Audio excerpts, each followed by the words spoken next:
स्वागत है आपका डिवाइन हिंदी स्टोरी चैनल पर।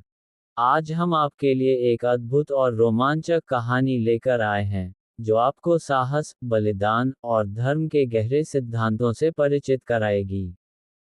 ये कहानी उन सभी के लिए है जो सत्य और न्याय के मार्ग पर चलने की प्रेरणा चाहते हैं। क्या आप तैयार हैं?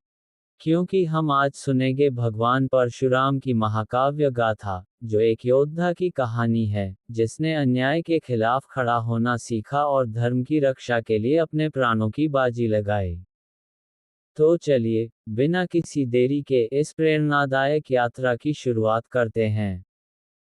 भगवान परशुराम की कथा। प्रारंभिक जीवन। बहुत समय पहले की बात है, जब धरती पर अत्याचार और अधर्म का साम्राज्य था। उस समय कश्यप ऋषि और उनकी पत्नी अदिति के घर परशुराम का जन्म हुआ। परशुराम भगवान विष्णु के छठे अवतार थे, जिन्होंने मानवता की रक्षा के लिए अवतार लिया। उनके जन्म के साथ ही धरती पर एक नई आशा का संचार हुआ। परशुराम का बचपन सुखद और अद्भुत था। वे बचपन से ही तेजस्वी और बुद्धिमान थे। उनकी माता, रेणुका, उन्हें प्यार से लाड़ करती थीं और उनके पिता, ऋषि जमदग्नि, ने उन्हें वेदों और युद्ध की कला की शिक्षा दी। परशुराम ने अपने बचपन में ही यह समझ लिया था कि धरती पर अन्याय और अत्याचार का अंत करना ही उनका कर्तव्य है। शिक्षा और युद्ध कौशल। परशुराम ने अपने पिता से युद्ध की कला में महारत हासिल की। वे धनुष बाण चलाने में निपुण हो गए और उनके अंदर एक अद्वितीय साहस था। वे सबसे तेज और सटीक धनुर्धर बन गए। इसके साथ ही उन्होंने वेदों की गहन शिक्षा भी प्राप्त की, जिससे उन्हें धर्म और अधर्म के बीच का अंतर समझ में आया। जब परशुराम बड़े हुए, तो उन्होंने देखा कि धरती पर अत्याचारी क्षत्रिय राजाओं का आतंक बढ़ रहा है। ये राजा निर्दोष लोगों पर अत्याचार कर रहे थे और धरती को हर प्रकार से नष्ट कर रहे थे। परशुराम ने ठान लिया कि वे इस अन्याय का सामना करेंगे। धर्म की रक्षा का संकल्प। एक दिन, परशुराम ने अपने पिता से कहा, पिता, मैं इन अत्याचारियों को समाप्त करना चाहता हूँ और धरती को धर्म के मार्ग पर लाना चाहता हूँ।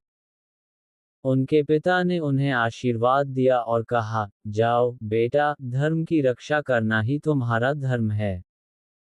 इस आशीर्वाद ने परशुराम को और भी साहसी बना दिया। परशुराम ने अपनी तलवार उठाए और एक अकेले युद्ध में अत्याचारी क्षत्रिय राजाओं से लड़ने का संकल्प लिया। उन्होंने अपनी अद्वितीय युद्ध कौशल से एक एक करके सभी दुष्ट राजाओं को पराजित किया। उनकी वीरता और साहस ने सभी को स्तब्ध कर दिया। राजा सहस्रार्जुन का सामना। परशुराम की कहानी में एक महत्वपूर्ण मोड़ तब आया जब उन्होंने एक राजा के खिलाफ युद्ध करने का निर्णय लिया, जो अत्याचारों में सबसे बड़ा था। ये राजा, राजा सहस्रार्जुन, ने धरती पर आतंक मचाया था। उनके अत्याचारों से लोग भयभीत थे और कोई भी उनके खिलाफ खड़ा होने की हिम्मत नहीं कर रहा था। परशुराम ने राजा सहस्रार्जुन के खिलाफ युद्ध की घोषणा की। ये युद्ध बहुत भयंकर था। दोनों पक्षों ने अपनी पूरी ताकत से एक दूसरे का सामना किया। परशुराम ने अपनी तीक्ष्ण तलवार से राजा के सभी योद्धाओं को पराजित किया। अंततः, उन्होंने राजा सहस्रार्जुन का सामना किया। युद्ध की गाथा। युद्ध के मैदान में परशुराम और राजा सहस्रार्जुन के बीच एक महाक्रांति थी। राजा ने अपने सभी योद्धाओं को बुलाया, लेकिन परशुराम ने अपनी अद्वितीय युद्ध कौशल और निर्भीकता से सभी को पराजित किया। उनकी तलवार ने जैसे ही राजा के सामने से गुजरी, सबकी आंखें आश्चर्य में भर गईं। राजा सहस्रार्जुन ने परशुराम से कहा, तुम मुझसे लड़ने की हिम्मत कैसे कर सकते हो? मैं एक शक्तिशाली राजा हूँ, और मेरी सेना अजेय है। परशुराम ने उत्तर दिया, अत्याचार का अंत होना चाहिए, और मैं इसे सुनिश्चित करूंगा। विजय और धर्म की पुनर्स्थापना। कई दिनों तक युद्ध चला, लेकिन अंत में भगवान परशुराम ने राजा को पराजित कर दिया। राजा की हार के बाद धरती पर धर्म की पुनर्स्थापना हुई। परशुराम ने ये समझा कि युद्ध केवल तब आवश्यक है जब अन्याय की सीमा पार हो जाए। उन्होंने धरती को पुनः धर्म के मार्ग पर लाने का कार्य किया और सभी को सिखाया कि सच्चा बलिदान क्या होता है। यह विजय केवल एक युद्ध नहीं थी, बल्कि एक संदेश था कि सच्चाई और धर्म की रक्षा के लिए हमें हर संभव प्रयास करना चाहिए। परशुराम की इस विजय ने लोगों में आशा और साहस का संचार किया। परशुराम का संदेश। परशुराम की यह कहानी हमें ये सिखाती है कि धर्म की रक्षा करना हर व्यक्ति का कर्तव्य है। हमें अपने जीवन में साहस, सत्य और न्याय का पालन करना चाहिए। उनके अद्वितीय बलिदान और साहस ने उन्हें न केवल एक महान योद्धा बनाया, बल्कि एक प्रेरणा भी दी जो सदियों से लोगों को प्रेरित कर रही है।